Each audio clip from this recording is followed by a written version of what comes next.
안녕하세요. 무속인 오한근 법사입니다. 오늘의 주제는요. 혼자 살아야 되는 사람은 어떠한 사람일까에 대해서 좀 말씀을 드리려고 합니다. 여러분, 운명이라는 게요. 참 같이 살고 싶어도 혼자 살게 되고요. 혼자 살고 싶어도 같이 살아서 괴로운 사람들이 굉장히 많습니다. 결혼을 해서 잘 살고 싶어도 계속 실패를 해서 인간 때문에 상처를 받는 사람도 있고, 어느 한 사람은 너무 외로운데 곁에 사람이 없어서 굉장히 힘들어하는 분들이 많습니다.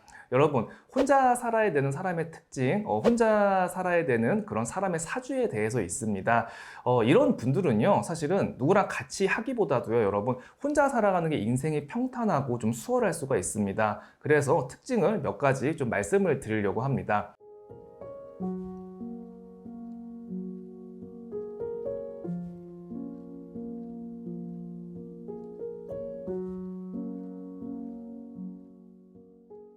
혼자 살아야 되는 사람은 어떤 사람일까? 첫 번째입니다.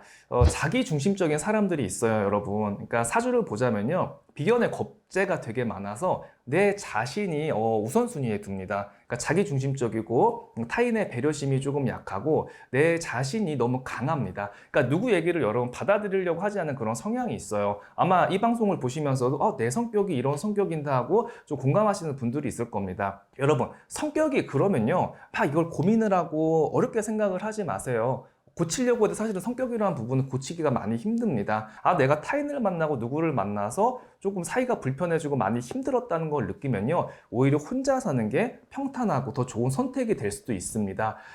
내가 너무 강하다 보니까 주위 사람한테 피해를 주고요. 나랑 같이 할 사람이 없습니다. 그러니까 외로워지기 시작을 하는 거죠. 나의 주장이 너무 세고 내 고집이 너무 많다 보니까 대인관계, 인간관계에서도 어느 정도 가다가 이렇게 절단이 됩니다. 심지어는 결혼을 해서도요, 서로 간 의견 충돌이 일어나서 이혼하는 경우가 굉장히 많이 있습니다. 그래서 좀 자기 중심적이거나, 내 고집이 너무 세고 나는 다른 사람의 의견을 별로 듣고 싶지 않아. 무조건 내 말이 맞는 것 같다. 나 하고 싶은 대로 할 거야. 이렇게 생각을 갖고 있는 분들은요, 혼자 사시는 게 훨씬 더 수월합니다. 두 번째는요, 여러분, 배려심이 많이 없는 사람입니다. 그러니까 사실 이기적인 그런 사람이 있어요. 우리 부모보다 내 자식보다 내가 먼저요. 이렇게 생각을 하시는 분들이 있어요.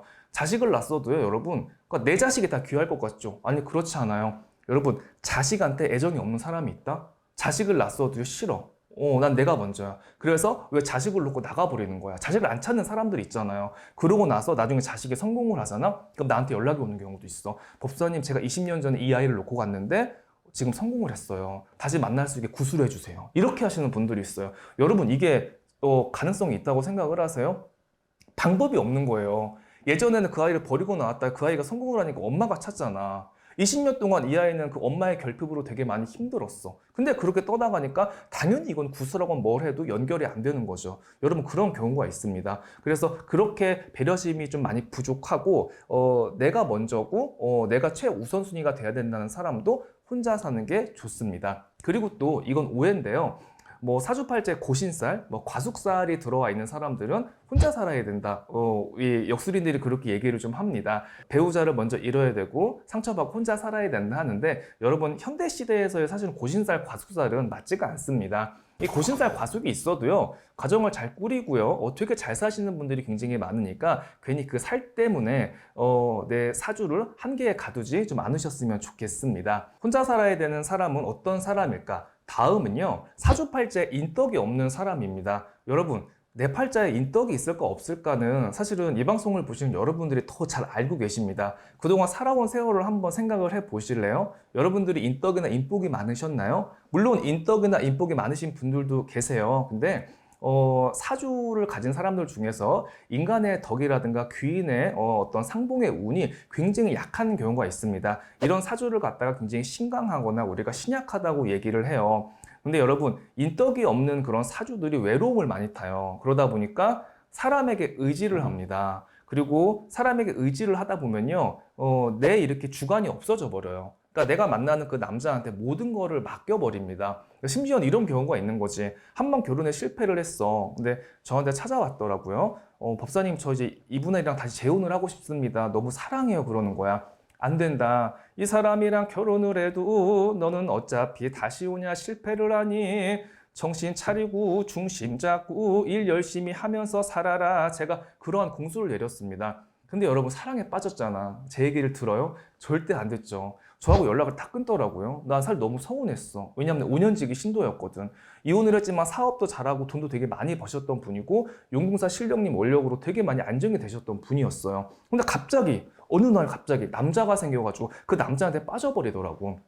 근데 어떻게 됐냐면요. 이 남자가 좋다 보니까 그냥 왜 우리가 부부관계를 하고 결혼을 하면서도 각자 일을 열심히 하면 되잖아요. 근데 모든 선택을 이 남자한테 맡겨버리는 겁니다. 이 여자가 사장인데 이 남자를 갖다 같이 동업을 하면 사장으로 들였던 거죠. 그러니까 모든 어떤 선택을 맡겨버리고 이 사람이 투자하자는 것도 다 해버리고 심지어는 마지막에 통장까지 다 맡겨버리는 거예요. 그러니까 이거 사업이 어떻게 되겠어요? 가면 갈수록 금전은 어려워지고 이 남자는 자꾸 사업을 확장을 하려고 하고 근데 이 여자는 또 이 남자가 고집이 세고 좋으니까 싫으면서도 좋은 거지. 그래 그럼 다 해봐라 하고 밀어줬던 거죠. 결국에 뭐 3년 안에 다 그냥 모든 게 다 그냥 내리막길을 탔어요. 이 사업이 무너져 버렸어요. 근데 더 웃긴 건 뭐냐면은 이런 사람들, 인덕이 없는 사람들이 마지막에 뭐까지 주는 줄 아세요? 자기 신용까지 준다? 돈이 없잖아. 그럼 신용까지 줘가지고 대출까지 받아서 그 돈을 해주는 거야. 그럼 마지막에 어떻게 되겠어? 완전히 파산 직전으로 가는 거지. 이분은 실제로 3년 있다가 저한테 다시 연락이 왔어요. 법사님 말대로 이 남자 만나가지고 모든 게 망가졌다. 이게 지금 혼인신고가 돼 있잖아. 근데 이 남자가 또 이혼도 안 해주는 거야. 그러니까 완전히 죽을 맛인 거지. 이 남자가 지었던 빚까지 다 이 여자가 갚게 생겼던 거예요. 이런 지경까지 이렇게 찾아와서는 저는 사실 도와줄 수가 없죠. 그래서 여러분 인덕이 없을 때는요. 사실은 사람에게 의지를 하고 내 외로움을 사람한테 찾으려고 하면요. 여성분들이나 남성분들이나 되게 사실 비참해집니다. 예, 그래서 외로운 것도 조금 견딜 수 있게끔 좀 내 안에 힘을 좀 기르셨으면 좋겠어요. 그래서 인덕이 없는 분들도요, 사람을 찾기보다도 오히려 혼자 살아가는 게 훨씬 더 수월합니다. 그리고 또 어떤 사람이 또 혼자 살아가느냐? 종교인이나 어떤 스님팔자, 목사팔자, 어떤 무속인 사주들도요, 사실 혼자 살아야 되는 그런 사주입니다. 왜냐면요, 종교인의 그런 특징이요, 사실 성격이 되게 예민해요. 그리고 가정보다도 자기가 어쨌든 숭배를 하고 모시는 신령이 있기 때문에 가정보다는 신이 먼저, 기도가 먼저입니다. 그러다 보면은 약간 가정을 등한시하고 종교인이나 보니까 사회성이 조금 뒤떨어지고 이렇게 가정의 자리, 교류가 안 될 수 있는 그런 상황이 많습니다. 그래서 내가 종교인인데 결혼을 할 거야 이런 분들도 조금 신중하게 생각을 하셔야 되고 그리고 내가 만나는 사람이 종교인이야 어떻게 해야 되지 고민하시는 분들이 있잖아요. 이런 분들도요 정말 내가 이 사람을 100% 사랑하느냐 계속해서 끊임없이 나 스스로에게 질문을 하고 결정을 하셔야지 큰 실수가 없습니다. 근데 여러분 요즘에는 사실은 이 혼자 사는 게 부끄러운 일이 아닙니다. 비혼이라는 말이 유행일 정도로 혼자 사는 게 편하다고 생각을 하시는 분들이 있어요. 근데 괜히 누구 때문에 부모님이 왜 결혼을 안 하냐 주위 사람들 시선이 있잖아요. 쓸데없이 우리나라의 이런 안 좋은 습관들이 항상 나가면은 그 사람의 사생활에 대해서 궁금해해요. 나이가 마흔인데 왜 결혼을 안 하냐? 결혼을 안 했으면 되게 이상한 사람 취급을 합니다. 남자든 여자든지. 여러분, 남의 시선 의식하지 마시고요. 내 마음이 혼자 사는 게 편해. 나는 혼자 사는 게 맞는 것 같아. 그렇게 생각을 하시는 분들은요. 그냥 쿨하게, 과감하게 혼자 이렇게 사시는 것도 나쁘지 않다는 거 말씀을 드리고 싶습니다. 왜냐면요. 이혼을 하고 다시 시작을 하고 사람 때문에 상처를 받고 다시 일어서려고 하면요 너무나 힘든 과정을 겪어야 됩니다. 그래서 오늘은요 어떤 사람이 혼자 살아야 되느냐에 대해서 좀 말씀을 드렸습니다.